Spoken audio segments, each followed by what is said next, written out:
Äsja lõppes Valgas Mart ja Martin Helme kõnetuur Ärka Eesti. Kuidas on esmased muljed? Esmased muljed on väga head. Midagi sellist ma täpselt ootasingi. Ja see isegi üllatus mind rohkem, kui ma arvasin.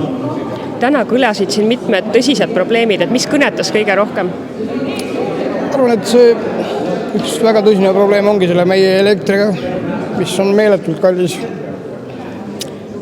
Kunagi aastaid tagasi sai elatud Soomes väga pikalt ja siis see oli uskumatu mõelda seda, et ma maksin seal kvartali ees 60 eurot ja Eestis ma maksin kuu aja eest 120-140 eurot, et vahe on meeletu.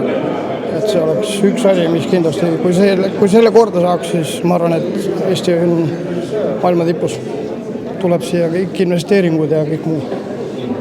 Kui oluliseks pead, et käiakse niimoodi kodukohas rääkimas, et poliitikud tulevad ise meie juurde?